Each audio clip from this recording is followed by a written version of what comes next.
वह शाम में 7 बजे तक आपका काम कर चुका होगा। हम कल इस समय तक आपका काम कंप्लीट कर चुके होंगे। वे रविवार तक नई कार खरीद चुके होंगे।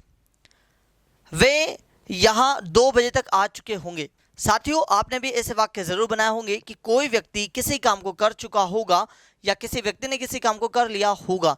मतलब जब हम लोग भविष्य के लिए ऐसे वाक्य बनाते हैं कि कोई व्यक्ति भविष्य में किसी काम को कर चुका होगा या किसी ने किसी काम को भविष्य में कर लिया होगा, तो ऐसे सारे वाक्य बनते हैं फ्यूचर परफेक्ट टेंस की मदद से।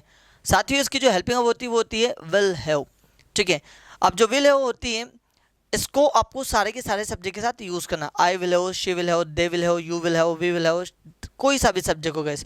ठीक है, वैसे अगर मैं ओल्ड इंग्लिश की बात करूं तो वहां पर आप आई और वी के साथ यूज करते हैं शैल हैव, शैल हैव। ठीक है, वैसे लेटेस्ट इंग्लिश में आप सारे के सारे सब्जेक्ट के साथ यूज कर सकते हैं विल हैव। इसकी दो हिंदी आइडेंटिफिकेशन होगी साथियों। पहला है कोई किसी काम को कर चुका होगा, और दूसरी आइडेंटिफिकेशन है किसी ने किसी काम को कर लिया होगा।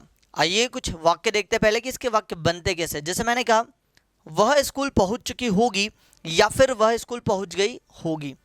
पिताजी को प्रमोशन मिल चुका होगा या पिताजी को प्रमोशन मिल गया होगा। ठीक है, उन्होंने नया बंगला खरीद लिया होगा या फिर वे नया बंगला खरीद चुके होंगे। तो ऐसे सारे वाक्य बनेंगे फ्यूचर परफेक्ट टेंस की मदद से। ठीक है, और इसके जो वाक्य बनेंगे, वाक्य बनाने के लिए आपको सबसे पहले सब्जेक्ट का इस्तेमाल करना साथियों, उसके बाद में विल हैव, फिर वी थर्ड, देन ऑब्जेक्ट। ठीक है, यहाँ पर एक वाक्य दिया हुआ है, they will have reached here at 4 PM।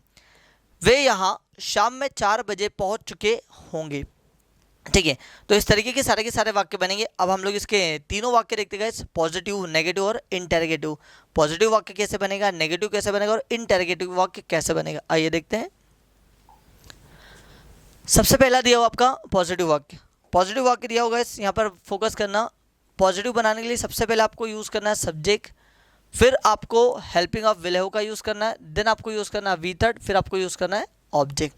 ठीक है, यहाँ पर कुछ वाक्य दिए हुए हैं। जैसा एक वाक्य दिया है, she will have completed her work. वह उसका काम पूरा कर चुकी होगी। आप इसमें टाइमिंग भी ऐड कर सकते हैं, वह 2 बजे तक उसका काम कंप्लीट कर चुकी होगी।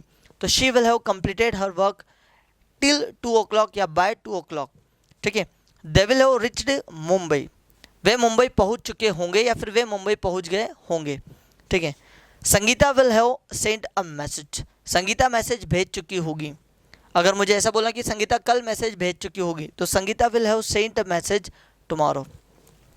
Rahul will have eaten food till 12:30 o'clock। Rahul 12:30 बजे तक खाना खा चुका होगा। ठीक है, मतलब हम लोग ये बता रहे हैं कि इस समय तक कोई काम हो चुका होगा या हो गया होगा। ये सारे के सारे हो गए आपके पॉजिटिव वाक्य। अब देखते साथियों नेगेटिव वाक्य।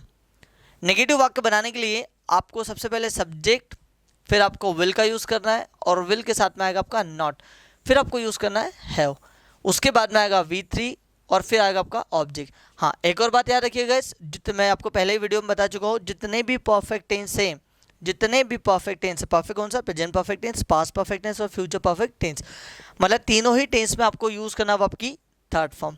ठीक है, अब यहाँ पर सेंटेंस दिया हुआ नेगेटिव वाक्य, she will not have come here. वह यहाँ नहीं आ चुकी होगी 4 बजे तक, तो by 4 o'clock। They will not have reached there. अगर मुझे सेंटेंस बनाना, they will not have reached there by 4 o'clock। वे वहाँ 4 बजे तक नहीं पहुँचे होंगे या फिर नहीं पहुँच चुके होंगे। आई will not have done my work. मैंने मेरा काम नहीं किया होगा या फिर मैं मेरा काम नहीं कर चुका होगा। अगला है Lalita will not have participated the program. Lalita ने प्रोग्राम में भाग नहीं लिया होगा या फिर ललिता प्रोग्राम में भाग नहीं ले चुकी होगी। अगला है father will not have got promotion till June. जून तक पापा को प्रमोशन नहीं मिला होगा या फिर जून तक पापा को प्रमोशन नहीं मिल चुका होगा। तो ये वाक्य रहे आपके सारे के सारे नेगेटिव। अब देखते साथियों इंटेरोगेटिव। इंटेरोगेटिव वाक्य बनाने के लिए आप सभी को अब ये तो समझ में आएगा होगा गाइस कि इंटेरोगेटिव वाक्य बनाते कैसे। इंटेरोगेटिव वाक्य बनाने के लिए सबसे पहले आपको हेल्पिंग ऑफ को रखना होता है, फिर सब्जेक्ट को, फिर अब जैसे यहाँ पर विल है तो अब विल और आप परफेक्ट टेंस पढ़ रहे हैं। ठीक है, तो यहाँ पर 2 हेल्पिंग ऑफ विल भी और हैव भी है। चूंकि हेल्पिंग ऑफ सिर्फ एक ही आगे आती है, सबके सब आगे नहीं जाएगी। ठीक है गाइस, तो विल के बाद सब्जेक्ट, सब्जेक्ट के बाद हैव के बाद वी थर्ड, देन ऑब्जेक्ट। एक सेंटेंस यहाँ पर कुछ सेंटेंस दिए हैं, will you have completed work, क्या आप काम पूरा कर चुके होंगे। अगला, will she have come here on time, क्या वह यहाँ समय पर पहुँच चुकी होगी। Will they have saved money, क्या वे पैसा बचा चुके होंगे। Will father have reached office, क्या पापा ऑफिस पहुंच चुके होंगे। तो साथियों इस तरीके से बनते हैं इंटरोगेटिव वाक्य। आइए अब तीनों की प्रैक्टिस एक साथ करते हैं, पॉजिटिव, नेगेटिव और इंटरोगेटिव। एक वाक्य दिया हुआ, I will have bought a car, मैं कार खरीद चुका हूँगा, positive. I will not have bought a car, मैं कार नहीं खरीद चुका हूँगा। और क्या मैं कार खरीद चुका हूँगा, तो will I have bought a car. वे हमारी मदद कर चुके होंगे, तो they will have helped us, उन्होंने हमारी मदद नहीं की होगी या फिर वे हमारी मदद नहीं कर चुके होंगे, तो they will not have helped अस। क्या वे हमारी मदद कर चुके होंगे, तो will they have helped us.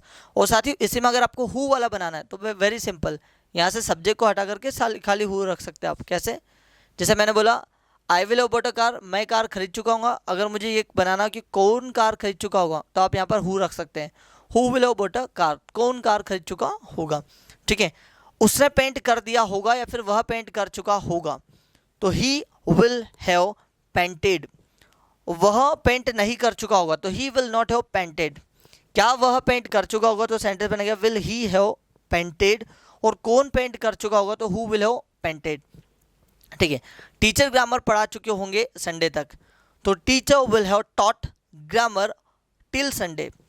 Teacher grammar नहीं पढ़ा चुके होंगे संडे तक, तो teacher will not have taught grammar till Sunday. क्या टीचर ग्रामर पढ़ा चुके होंगे संडे तक, तो will teacher have taught grammar till Sunday. तो आपने देखा गाइस कि फ्यूचर परफेक्ट टेंस के सेंटेंस कैसे बनते हैं। ठीक है, और आई होप आपको समझ में आया होगा फ्यूचर परफेक्ट टेंस। यदि आपका कोई डाउट हो तो आप मुझे कमेंट्स करके ज़रूर बताइएगा, इसका रिप्लाई मैं आपको अगले वीडियो में ज़रूर दूंगा गाइस। आप सभी का बहुत बहुत धन्यवाद इस वीडियो को अंत तक देखने के लिए।